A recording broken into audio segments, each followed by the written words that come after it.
Hi there, my name's Jeremy Howard. I'm a research scientist at the University of San Francisco, and I'm a co-founder of FastAI. I'm also on the Global AI Council at the World Economic Forum. And as you can see, I'm doing today a crafting video. I think it's fair to say this will be the first and only crafting video I do. It's not exactly my area of focus, but I'm doing it because there's something really, really important to know about. And the important thing is this: a bit of crafting could actually help you stop the spread of COVID-19 in your community. Here's what we know. See these regions here, they're all around China, the epicenter of the regional epicenter of the COVID-19 crisis. These areas are Mongolia, South Korea, Hong Kong, and Taiwan. These areas have something in common. They have very, very few deaths from COVID-19. Also, their economies are extraordinarily unimpacted. They're not exactly going around their daily business in the usual way. There's social distancing, but on the whole, life is going on much as usual there, at least compared to many other parts of the world. So how are they doing this? How have they got deaths down so much without destroying their economy and day-to-day life as much as we are? Well, they're doing a lot of things right. They've got a fantastic testing in place, contact tracing, quarantine systems for those who might be infected. But there's one other thing that they all have in common that's really interesting. They all have universal mask wearing amongst the general population in public. It's just totally normal for people to wear masks there in a situation like this. They've had pandemics before. They know how to deal with it. And for example, in Hong Kong, you are not allowed to enter a shop if you are not wearing a mask. So it's both socially expected and often legally required. Is this the reason that things are looking so much better in these countries? We don't know for sure.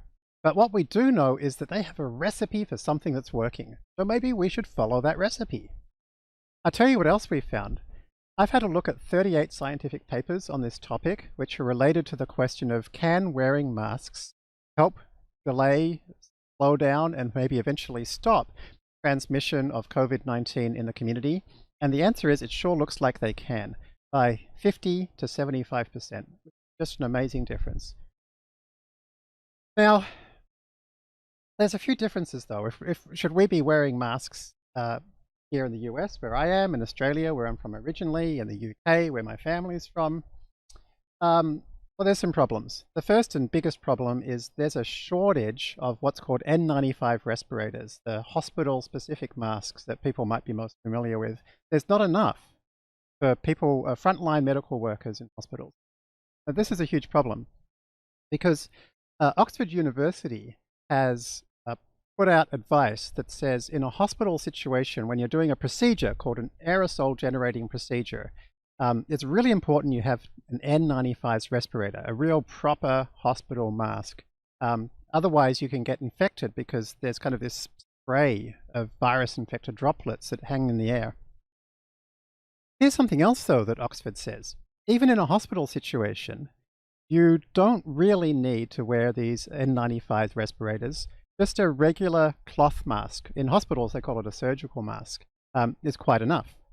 And the reason for this is that this illness seems to mainly be spread through droplets that fly out of our mouth when we're talking, just like this, or if we cough, or if we yawn. And in fact, there's some research from Stanford and MIT, which has been supported by the Nobel Prize-winning virologist Harold Varmus, that actually has looked in a machine like this, where they look at a laser beam at what happens. And they can actually watch these tiny droplets fly out of your mouth and go 2 meters or more, 6 feet to my American friends. So what can you do? Well, you can actually cover your mouth with pretty much any kind of cloth. Cambridge University has actually looked at this, and they found that 2 layers of cotton work pretty well. And the scientists from Shenzhen Hospital have studied different types of material under an electron microscope and found that paper towel is actually perfect for this. So question number 1, could we start wearing masks without taking them away from frontline medical staff? Yes, we could. We could make them at home using paper towels and or cotton material in sheets, t-shirts, so forth.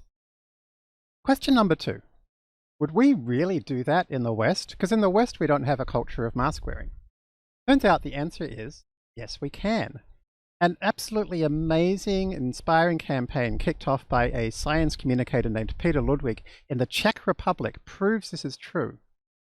He put out the word and he said, hey, places that are wearing masks have far less deaths. Maybe we should do it too. Here's some scientific research that shows this. Come on, let's make this happen. And it went viral. There was songs about it, videos about it, influencers showing themselves wearing homemade masks. Within 3 days, nearly everybody in the Czech Republic had a mask. It got to the point within days where if you went out without a mask, people in your community would look at you and think, what is this person's problem? Why are they going around my community without a mask, putting me at risk? The message that was sent in the Czech Republic social media and amongst influencers was, my mask protects you. Your mask protects me. So this is super, super important. And so if you go out with your mask, eventually people in your community are going to know you're protecting them, you're helping them. And the science suggests you may well be helping yourself as well. So why don't we do this? Why don't we follow this established recipe that has worked in the Czech Republic? Slovakia went on to do it as well. In Austria now, as of today, there are laws that require you to wear a mask when you're shopping. Germany's peak medical body has just announced that they're recommending that everybody uses masks as well. So how do you make your own? Well, here's where the crafting comes in. So this is based on a recipe I found from a Czech video blogger. And what she did is she showed how to use a t-shirt. So if you start with a cotton t-shirt, then you're using the fabric that Cambridge University noticed worked so well. And specifically here, we've got 2 layers because it's a t-shirt, right? And so you can see what I've done here is I've drawn with chalk a line just underneath the armpits and another line that goes from just inside the sleeve, past the sleeve seam and back out again. Another line that goes along the top of the seam of the t-shirt, underneath the neck to the other end, and then there's another one just here after this other arm. Well, of course the wind would have to start blowing just as I start doing this video. But of course I can't do it inside because I have a 4-year-old and she wants to talk to me and you don't want to hear what she thinks about this at the same time that I'm trying to talk. So we go ahead and cut from underneath here, straight through, all the way to the end.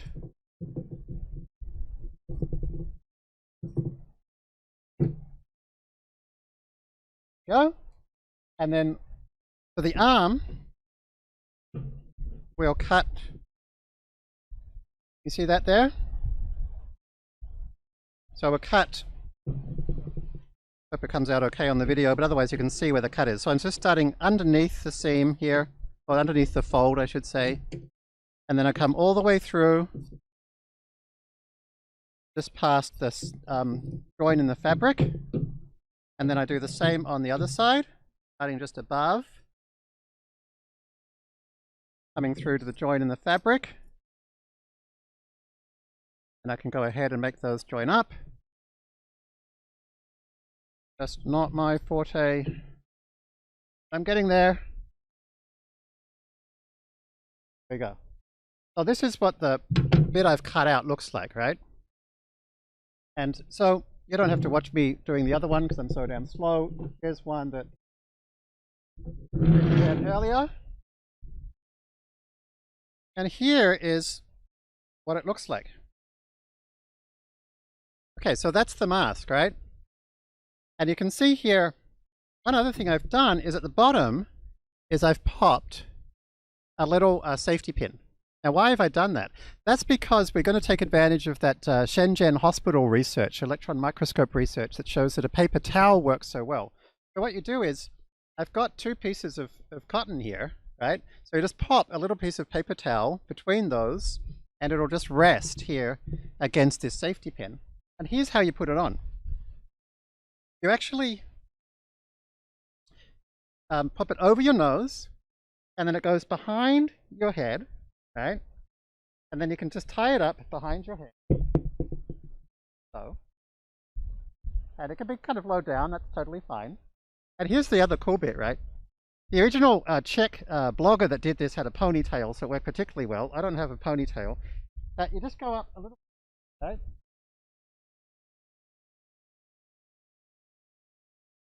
And there's my mask. So when I head outside, I wear this in public, especially if there's any chance I might get within 6 feet of somebody. Okay. And then at the end of the day, or at the end of my outing, I should say, come back, untie it, right? And then take out the piece of paper towel from between the two bits of t-shirt and throw it in the trash. And then wash this with soapy water. Because what we know, scientists have found, is that soap destroys the lipid layer that protects the virus. So wash this with soap. Now, the other thing to realize is that as you've been breathing in and out, if you've come in contact with somebody who's infected or you're infected, there could now be virus particles in your mask or in that piece of paper we took out.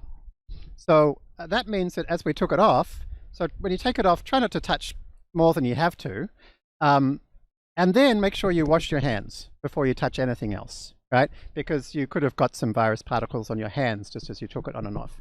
But here's the thing, right? If there's virus particles on here after your outing, that means you came in contact with somebody in the virus, and that means that the virus is in here and not in your face. And this virus actually comes in through the eyes, the nose, or the mouth, and is expelled mainly through the mouth. So the mask will protect others from the saliva ejected from your mouth when you're talking. It'll protect your nose and mouth. And if you want to protect your eyes as well, you can pop on a pair of glasses or even goggles if you want to for that extra layer of protection. So that's what you need to do. It's not enough for you to do it. You need everybody in your community to do it. If you can get this up to 75% of your community, you will probably slash the transmission of the virus in your area, particularly when this is combined with social distancing, hand washing, and then something that needs support from a much wider group is then widespread testing, contact tracing, and quarantine of people who might be infected. This is the recipe we know works from these countries that surround China, so let's all get into it. And remember, my mask protects you, your mask protects me.